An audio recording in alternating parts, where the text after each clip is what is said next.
closing ceremony speech. Well, at the SIO, we've always wondered, when is it going to be ready for us to have an international meeting? And this was an experiment to see, could we be ready for an international meeting? When you have an international meeting, you're always concerned about, will the people who are the roots of the society actually come and make that trip? And so we did it in this safe way where we are having our meeting in November, as Dr. Rosenthal mentioned, and we hope that everyone who attends this does come. But clearly, this was a successful meeting in terms of the turnout, not only from China, which was wonderful to see, but also from people from all over the world.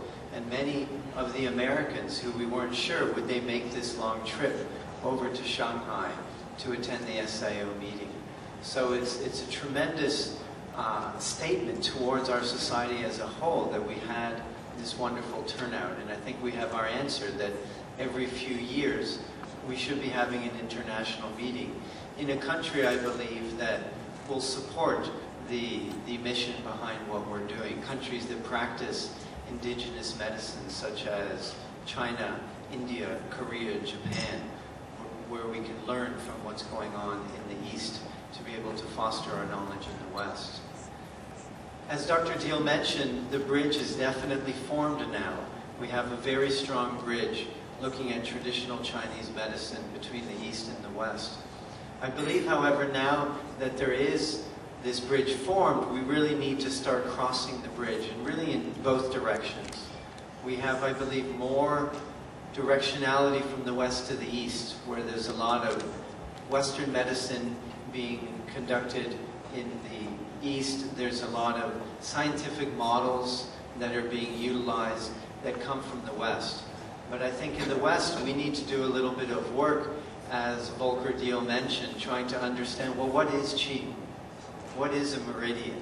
And what is traditional Chinese medicine? For now, we're doing reductionistic medicine, which is an appropriate first step.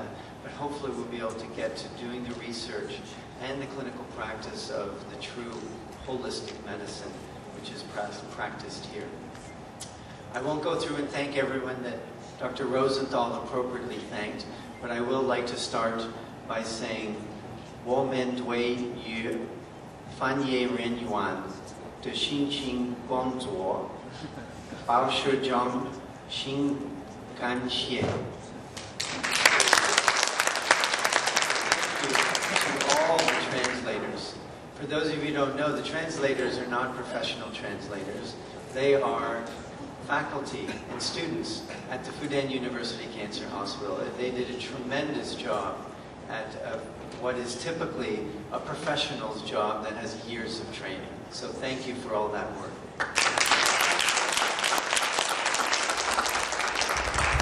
Thank you, Dr. Cohen.